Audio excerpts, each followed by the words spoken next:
Study জিকেন্স এই চ্যানেলে সকলকে স্বাগত জানাই। আজকে ফুড সাপ্লাই সাব ইন্সপেক্টর পদের ক্লাস নম্বর 49। আজকের ক্লাসে গুরুত্বপূর্ণ 35টি প্রশ্ন নিয়ে আমি আলোচনা করব। আমরা ফুড সাপ্লাই সাব ইন্সপেক্টর পদের যে এক্সাম, সেই এক্সামের প্রায় শেষ মুহূর্তে চলে এসেছি। আর কয়েকটি মাত্র ক্লাস হবে। এই ক্লাসগুলিতে আমরা গুরুত্বপূর্ণ প্রশ্ন নিয়ে আলোচনা করব। অবশ্যই তোমরা ক্লাসগুলি সকলেই দেখবে প্রথম থেকে শেষ পর্যন্ত গুরুত্ব সহকারে। তাহলে শুরু করছি আজকের 35টি প্রশ্নের প্রথম প্রশ্ন। প্রথমে একটি বইয়ের নাম অটলজি নে কাহা। এই বইটি 2018 সালে রচিত। এই বইটির লেখক কে? এই বইটির লেখক হচ্ছে বিজেন্দ্র রেহি। বিজেন্দ্র রেহির বই অটলজি নে কাহা। 2 নম্বর প্রশ্ন, 2018 সালে কোথায় ওয়াটার কালার ফেস্টিভ্যাল অনুষ্ঠিত হয়? 2018 সালে রাঁচিতে ওয়াটার কালার ফেস্টিভ্যাল অনুষ্ঠিত হয়। 3 নম্বর প্রশ্ন, 2018 সালে ফেসবুক প্রত্যন্ত এলাকায় ব্রডব্যান্ড পরিষেবা প্রদানের জন্য যে স্যাটেলাইট উৎক্ষেপণ করলো তার নাম কি? ফেসবুক 2018 সালে ব্রডব্যান্ড পরিষেবা দেওয়ার জন্য বিভিন্ন প্রত্যন্ত এলাকায় যে স্যাটেলাইট উৎক্ষেপণ করে তার নাম হচ্ছে অ্যাথেনা। 4 নম্বর প্রশ্ন, আরও একটি গুরুত্বপূর্ণ বই দ্য ইংলিশ পেশেন্ট। বইটির লেখক কে? দ্য ইংলিশ পেশেন্ট বইটির লেখক মাইকেল ওন্দাতেজ। ভীষণ গুরুত্বপূর্ণ। 5 নম্বর প্রশ্ন, বিশ্ব হেপাটাইটিস দিবস কবে পালিত হলো? বিশ্ব হেপাটাইটিস দিবস পালিত হলো 28 জুলাই এবং এই হেপাটাইটিস দিবসের থিম ছিল টেস্ট ট্রিট হেপাটাইটিস। 6 নম্বর প্রশ্ন, পশ্চিমবঙ্গের নাম বাংলা, হিন্দি ও ইংরেজি ভাষায় বাংলা রাখার প্রস্তাবটিকে কবে বিধানসভায় পাশ করা হয়? পশ্চিমবঙ্গের নাম বাংলা রাখার প্রস্তাবটি পাশ হয় 2018 সালের 26শে জুলাই। হিন্দি, বাংলা এবং ইংরেজিতে পশ্চিমবঙ্গের নাম বাংলা রাখার প্রস্তাব পাশ হয়েছিল 2018 সালে 26শে জুলাই। 7 নম্বর প্রশ্ন, 2018 সালে মহিলাদের যে বিশ্বকাপ হকি হয়েছিল সেই বিশ্বকাপ হকি প্রতিযোগিতায় কোন দল চ্যাম্পিয়ন হয়েছিল? 2018 সালের মহিলা হকি বিশ্বকাপে চ্যাম্পিয়ন হয়েছে নেদারল্যান্ডস এবং নেদারল্যান্ডস আয়ারল্যান্ডকে হারিয়েই এই ট্রফি জিতেছে। Runners Ireland. ভীষণ গুরুত্বপূর্ণ একটি প্রশ্ন। 8 নম্বর প্রশ্ন, ভারতের বর্তমান রাজ্যসভার ডেপুটি চেয়ারম্যানকে? ভারতের বর্তমান রাজ্যসভার ডেপুটি চেয়ারম্যান হচ্ছে হরিবংশ নারায়ণ সিং। তোমাদের হোমওয়ার্ক থাকবে আরেকটি, ভারতের বর্তমান রাজ্যসভার চেয়ারম্যানকে? এর আগেও প্রিভিয়াস ক্লাসগুলিতে আমি এটা নিয়ে আলোচনা করেছি। তোমরা অবশ্যই কমেন্ট করে জানাবে বর্তমান রাজ্যসভার ডেপুটি চেয়ারম্যান হলো হরিবংশ নারায়ণ সিংহ। আর তোমরা কমেন্ট করে জানাবে বর্তমান রাজ্যসভার চেয়ারম্যানকে। 9 নম্বর প্রশ্ন, 2018 সালে কেরলে যে বন্যা হয়েছিল সেই বন্যা দুর্গতদের উদ্ধারে নৌবাহিনী যে অপারেশন করেছিল তার নাম কি?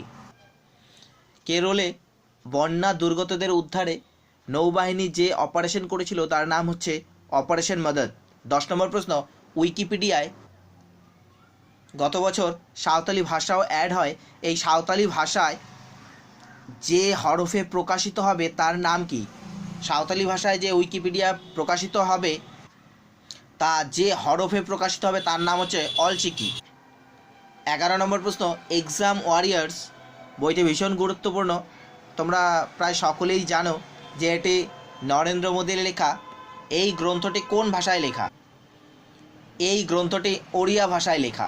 12 নম্বর প্রশ্ন, মাত্র 2টি ওয়ানডে ম্যাচ খেলেছেন ভারত অধিনায়ক, তার নাম কি?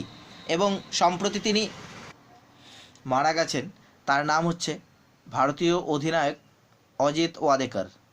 13 নম্বর প্রশ্ন, কফি আন্নান কত সালে নোবেল পুরস্কার পান? ভীষণ গুরুত্বপূর্ণ আরেকটি প্রশ্ন। তিনি সম্প্রতি মারা গেছেন, সুতরাং ভীষণভাবে গুরুত্বপূর্ণ প্রশ্ন। তিনি নোবেল পুরস্কার কত সালে পেয়েছিলেন?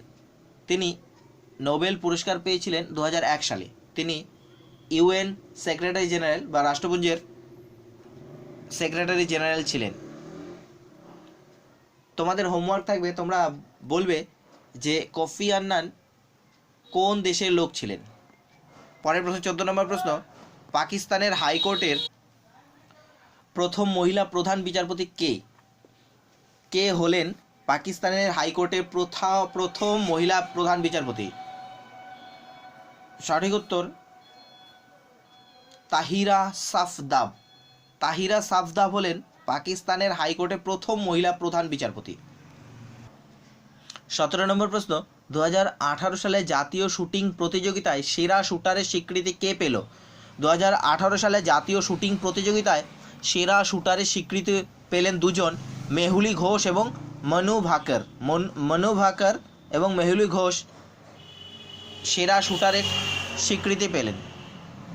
18 নম্বর প্রশ্ন, 2018 সালে কোন বিশ্ববিদ্যালয় প্রণব মুখোপাধ্যায়কে সাম্মানিক ডিলিট দিয়েছে? 2018 সালে প্রাক্তন রাষ্ট্রপতি প্রণব মুখোপাধ্যায়কে সাম্মানিক ডিলিট দিয়েছে চট্টগ্রাম বিশ্ববিদ্যালয়। 19 নম্বর প্রশ্ন, দৃষ্টিহীনদের ক্রিকেট বিশ্বকাপ 2018 কোন দল চ্যাম্পিয়ন হয়েছে? দৃষ্টিহীনদের ক্রিকেট বিশ্বকাপ 2018-তে চ্যাম্পিয়ন হয়েছে ভারত। 20 নম্বর প্রশ্ন, 2018 সালে ফেসবুক সময় পরিমাপক ন্যানো একক উদ্ভাবন করলো। এই ন্যানো এককের নাম কি? এই ন্যানো এককের নাম হচ্ছে ফ্লিক। এটি সময় পরিমাপক ন্যানো একক, ভীষণ গুরুত্বপূর্ণ। 21 নম্বর প্রশ্ন, বিশ্বের বৃহত্তম ইরাবতী ডলফিনের আবাসস্থলের মর্যাদা পেল কোন হ্রদ? বিশ্বের বৃহত্তম ইরাবতী ডলফিনের আবাসস্থলের মর্যাদা পেল চিল্কা হ্রদ। 22 নম্বর প্রশ্ন, আজলান শাহ হকি প্রতিযোগিতায় কোন দল চ্যাম্পিয়ন হয়েছে? আজলান শাহ হকি প্রতিযোগিতায় চ্যাম্পিয়ন হয়েছে অস্ট্রেলিয়া এবং রানার্স ইংল্যান্ড। 23 নম্বর প্রশ্ন, 2018 সালের বর্ষসেরা ফরাসি কোচের সম্মান কে পেল? 2018 সালে বর্ষসেরা ফরাসি কোচের সম্মান পেল জিনেদিন জিদান। 24 নম্বর প্রশ্ন, 2018 সালে আশুতোষ মুখোপাধ্যায় মেমোরিয়াল পুরস্কার কে পেয়েছেন? 2018 সালে আশুতোষ মুখোপাধ্যায় মেমোরিয়াল পুরস্কার পেয়েছেন M.K. নারায়ণন, পশ্চিমবঙ্গের প্রাক্তন রাজ্যপাল M.K. নারায়ণন। 25 নম্বর প্রশ্ন, কম্পিউটার সোসাইটি অফ ইন্ডিয়া কোন রাজ্য সরকারকে ই রত্ন পুরস্কারে ভূষিত করল? Computer society of India Paschimbanga সরকারকে ই রত্ন পুরস্কারে ভূষিত করল। এবারে আসি গ্র্যান্ড স্ল্যাম, ভীষণ গুরুত্বপূর্ণ। প্রথমেই অস্ট্রেলিয়ান ওপেন 2018 পুরুষ বিভাগে কে চ্যাম্পিয়ন হয়েছেন? অস্ট্রেলিয়ান ওপেন গ্র্যান্ড স্ল্যামে চ্যাম্পিয়ন হয়েছেন রজার ফেডারার। আগে বলে নিচ্ছি যে এই গ্র্যান্ড স্ল্যাম 4টি, মোট 4টি গ্র্যান্ড স্ল্যাম রয়েছে। প্রথমটি হচ্ছে অস্ট্রেলিয়ান ওপেন, দ্বিতীয় হচ্ছে ফ্রেঞ্চ ওপেন, তৃতীয় হচ্ছে উইম্বলডন ওপেন, চতুর্থ হচ্ছে US open. Australian open champion জিতেছে পুরুষ বিভাগে রজার ফেডারার। 27 নম্বর প্রশ্ন, অস্ট্রেলিয়া ওপেন 2018 মহিলা বিভাগে চ্যাম্পিয়ন কে হয়েছেন? ক্যারোলিন ওয়াজনিয়াকি, ডেনমার্কের। 28 নম্বর প্রশ্ন, ফরাসি ওপেন 2018 পুরুষ বিভাগে champion Rafael Nadal. Wimbledon open পুরুষ বিভাগে চ্যাম্পিয়ন নোভাক জকোভিচ। US ওপেন 2018 চ্যাম্পিয়ন নোভাক জকোভিচ। তাহলে এই 4টি গ্র্যান্ড স্ল্যামের মধ্যে Australian open Roger Federer, French open Rafael Nadal, Wimbledon open Novak জকোভিচ এবং US ওপেনও নোভাক জকোভিচ পুরুষ বিভাগে চ্যাম্পিয়ন হয়েছে। এবারে আসি মহিলা বিভাগে। অস্ট্রেলিয়ান ওপেন মহিলা বিভাগে চ্যাম্পিয়ন হয়েছে ক্যারোলিন ওয়াজনিয়াকি। ফ্রেঞ্চ ওপেনে চ্যাম্পিয়ন হয়েছে সিমোনা হালেপ। উইম্বলডন ওপেনে চ্যাম্পিয়ন হয়েছে অ্যাঞ্জেলিক কারবার এবং US ওপেনে চ্যাম্পিয়ন হয়েছে নাওমি ওসাকা। নাওমি ওসাকা জাপানের, অ্যাঞ্জেলিক কারবার জার্মানের, সিমোনা হালেপ রোমের এবং ক্যারোলিন ওয়াজনিয়াকে ডেনমার্কের প্লেয়ার। এবারে এই গ্র্যান্ড স্ল্যাম সম্পর্কে আরও কিছু এক্সট্রা তথ্য ভীষণ গুরুত্বপূর্ণ, যেগুলি পরীক্ষায় প্রশ্ন করা হয়। প্রথমে অস্ট্রেলিয়ান ওপেন, এটি জানুয়ারি মাসে হয়, কোন মাসে হয় সেগুলো দেওয়া রয়েছে, এবং কোন ধরনের কোর্টে খেলা হয় সেটা দেওয়া রয়েছে একদিকে। তা সুতরাং অস্ট্রেলিয়ান ওপেন এটি বছরের শুরুতে অর্থাৎ জানুয়ারিতে হয় এবং এটি হার্ড কোর্টে খেলা হয়। ফ্রেঞ্চ ওপেন এটি মে এবং জুনে হয় এবং এটি ক্লে কোর্টে খেলা হয়। উইম্বলডন ওপেন জুলাইয়ে খেলা হয় এবং এটি গ্রাস কোর্টে খেলা হয়। এবং ইউএস ওপেন এটি আগস্ট সেপ্টেম্বরে হয় এবং এটি হার্ড কোর্টে খেলা হয়। তাহলে অস্ট্রেলিয়ান ওপেন এবং ইউএস ওপেন অর্থাৎ বছরের শুরু এবং শেষ হার্ড কোর্টে খেলা হয়। ফ্রেঞ্চ ওপেন খেলা হয় ক্লে কোর্টে এবং উইম্বলডন ওপেন খেলা হয় গ্রাস কোর্টে।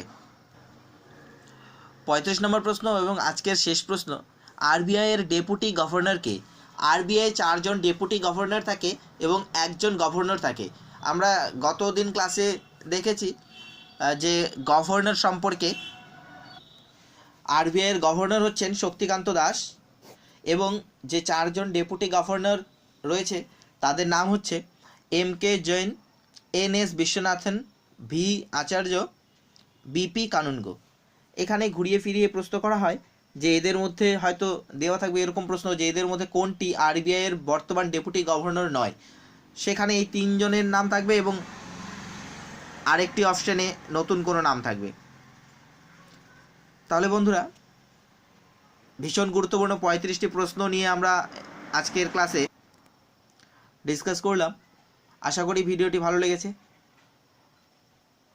ধন্যবাদ।